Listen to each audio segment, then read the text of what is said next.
Hello world, it's been a while. This is another one of those commentary and time-lapse videos where I draw something ridiculously fanservice-y and you're going to fucking enjoy it. I'm drawing Pivot in a bunny suit. If you can't handle the sauce, this is your final warning if the previous one wasn't enough. Also shoutouts to the following people for supporting my Patreon. This month's vote was pretty close, but ultimately Pivot was the victor for the print. Anyway, today's topic, Rule 34, hentai, porn, lewd, not safe for work, etc, etc. Good shit. So, people get really fucking weird with not safe for work artists. Like, this is safe for work enough for YouTube, but full disclosure, I draw Rule 34 quite often. I get you sometimes have people who are like really weird with their fetishes and have no filter and will just constantly put their porn out there and have no regard for the settings that they're in, and they're just way too blatant overall, but it's usually not the people who are making said porn who are like that. Pretty much every single artist at one point or another has or will draw when not safe for work, but the minute a titty is revealed, people lose their fucking minds as if the artist is defined solely by the fact that they made that tiny little drawing. Despite this, most artists are still relatively normal individuals. Well, no less normal than any other person. There's a distinction between a person and their content, and a small chunk of people don't really know how to make that distinction. I like to think that I'm fairly responsible with keeping my not safe for work content tucked away on certain blogs, or behind filters and ratings, or on whatever sites I upload to. If somebody finds a titty, it's because they wanted to find it. It's not because they stumbled upon it by accident. And in the event that it was an accident, well, why the fuck were they browsing with safe search off? And then, elsewhere on social media, whenever I do post a link to some site, if it's a not safe for work one, I make sure to explicitly state that it's not safe for work. I make sure that people know what they're getting into. I'm not responsible for their actions at that point. Occasionally, not very often, but every now and then, you'll have somebody who tries to demonize you by saying things like, "Well, think about the children, what if they find your stuff?" Well, maybe at that point the parents just need to do a better job of being parents so I don't have to play babysitter. I can't curate everybody who goes and follows my stuff. The only thing I really can do is just say like, hey, this blog is 18 plus only, don't follow if you're not of age yet. I can't exactly stop somebody from coming after my stuff if they want to find it. I'm just here to make content. The viewers aren't my responsibility. So, all that considered, every now and then on YouTube, I'll get something like, well, let me just narrate it for you. Spelling errors included. These types of losers make me sick to my stomach. The type of people how overly sexualized people for living. 12-year-olds who would jack off to this disgusting piece of shit. And plus, get a life. Drawing not safe for work pics is sad. Get yourself a real bad bitch. I don't know what's more sad. A virgin who sits there making not safe for work, or the fact that this dude picks on kids. For the record, his version of me picking on kids was me just saying, you're 12. Though the real funny part about all this was I actually reviewed his content and actually gave him some honest advice and actually explained a little bit about the art community a bit, and he actually wound up recanting all of his statements and apologizes for being so rude before. So this kind of had a cool happy end and somebody learned something new. I guess this is kind of a testament to the whole love your haters mentality.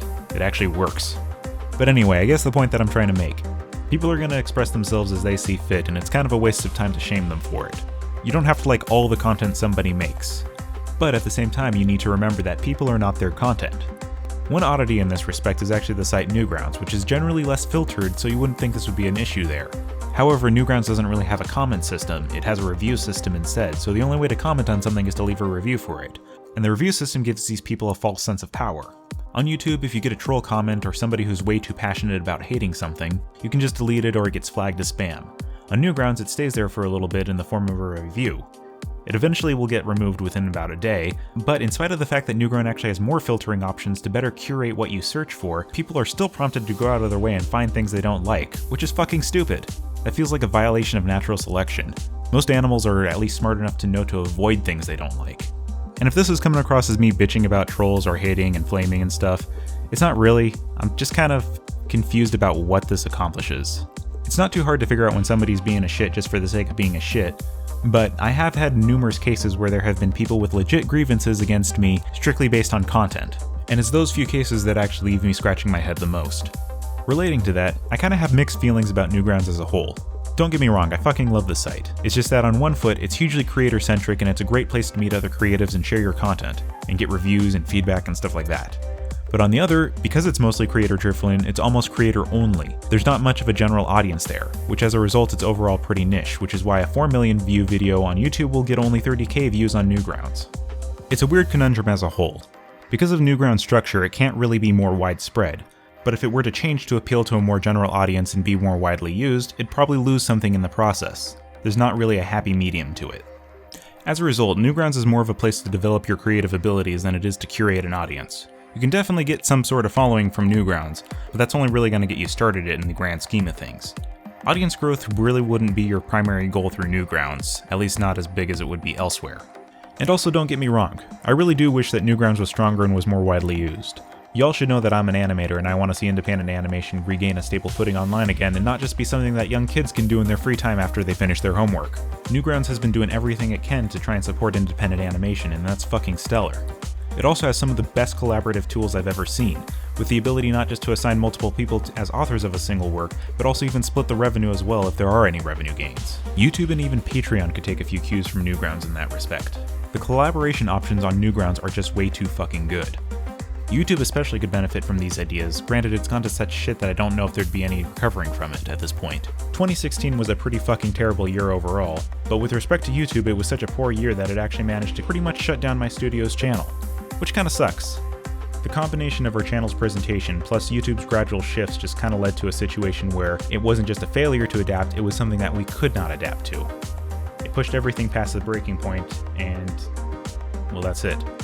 On that note, I've seen some pretty funny accusations saying stuff like we only made certain things for money because, you know, bills and stuff don't exist.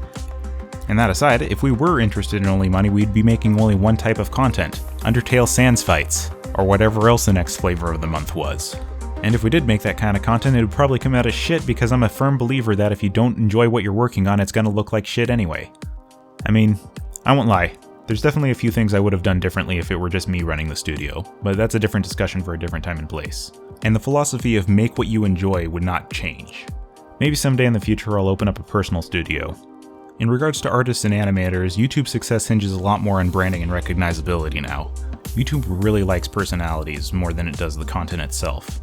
If I were to start a studio, I also wouldn't be relying solely on YouTube for its success because I've got a pretty okay following elsewhere.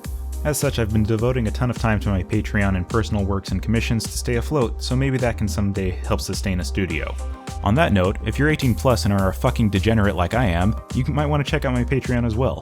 It's got monster girls, robot girls, etc., hentai, whatever. It feels a little bit weird plugging my Patreon on YouTube because my Patreon isn't really a YouTube-based Patreon, it's more for just art in general, but what the fuck ever. I should probably make an actual video for it soon though. So anyway, wrapping up. Upcoming plans and stuff. 1, I've got a new video coming up soon called How to Get an Animator to Animate Your Script for Free, and it's going to be funny. 2, I'm going to be making another hentai flash starring Socket this time, because it was a popular vote. 3, I'm going to continue working on updates for PVO2, which is a haphazardous webcomic / art blog about Pivot. You can see that in the description as well. 4, I'm actually going to try and legit get back into game design again. And 5, I'm going to actually stick with what I say and actually animate a few short character animations this year. Anyway, pic's done. Link to it's in the description. I've also got like Twitter and stuff if you want to use that at all, and follow me there. I don't care. Do whatever you want. I'm gonna go now. Bye.